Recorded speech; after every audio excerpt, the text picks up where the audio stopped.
білімнің бір артып бүйтіп кетіп бара жатқан жағы емес. Ана білім өзіңе артқан сайын саған мінез қосатындай болсын. Саған көзіңе, құлағыңа жарағандай нәрселерді қосатын нәрсе болсын. Білім артқан сайын сол нәрсе, білім артқан сайын төмендеуің көбейсін Алланың алдында. Қорқуың күшейе бастасын, ұялуың қосылсын. Осы мағынада білімді арттыр деп жатыр. Өйткені Хасан аль-Басри деген табиғаттардың үлкен айтады: "Әл-илму илман".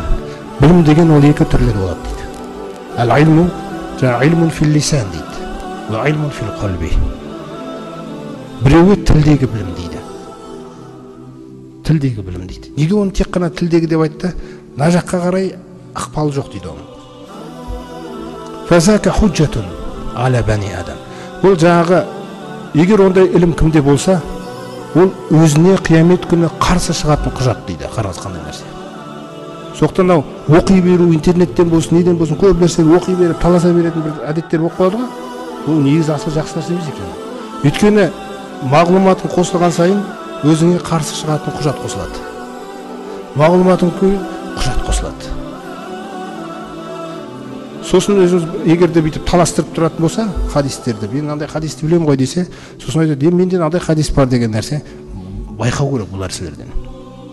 Мына хақ Құран салмақпен түскен, уахимен, пайғамбарымызды терілеткен Құран. Ана түскен кезінде далада келеткенде түйенің үстінде отырған, түйенің аяғы кіріп кеткен құмға, уахидің ауырлығынан.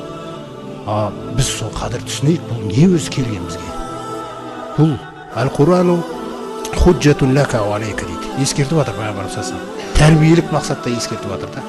Құран не өзіңе қарсы құжат болады, не саған болсатын құжат болады дейді. Соқтан асықпау керек. Кішкене білім алдыңыз, соған амалыңызды жасай беріңіз. Білім алдыңыз, амалыңызды жасай беріңіз. Артық біле берем демеңіз. Артық білім артық сұралдырады. Оның қиын жері сол да. Білім, сондықтан жаңағы Хасан аль-Басри айтқандай, ол екі түрлі. Біреуі тілде дейді. Алла сақтасын осы нәрседен, баршамызды сақтасын. Өйткені бұл оңай нәрсе емес. Сосын екіншісі әдемі екен. Ва илмун фил қалби дейді, жүректегі білім дейді. Аят оқысаңда, хадис оқысаңда, жүрегіңде жұмыс істеп жүреді. Соған байланысты өзің сөйлесің сай келмей қалса. Сай келіп қалса, альхамдулилля, осы нәсіп еткенге дейсің. Жүректегі білім да. Ал анау білім, ол уайымдатпайды адамды. Түсініңіз бе? Өткенде айттық қой, өзін өзі сөккілей беретін, жазғыратын нәпсімен ант етемін деген аяттарда. Бұл білім, сондай білім екен да, бұл жүректегі білім.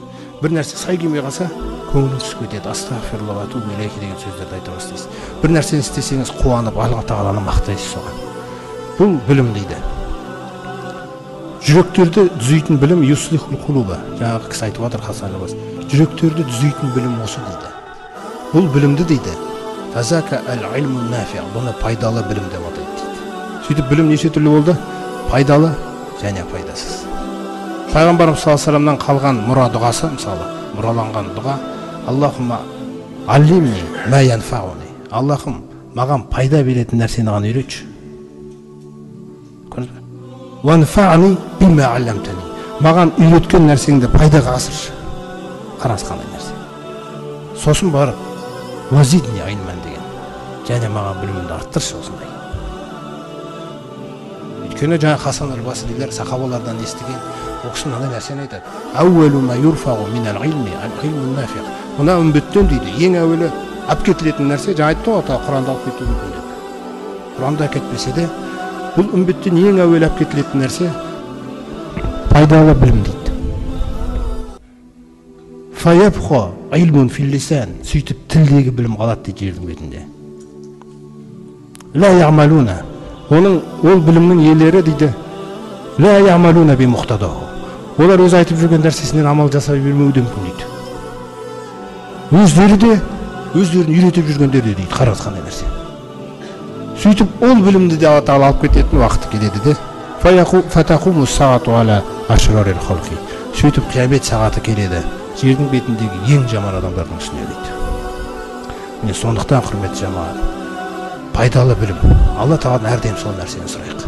Алып жатқан біліміңіз пайдалы болсын. Сол нәрсені біз Алла Тағаладан сұрап жүру керекпіз.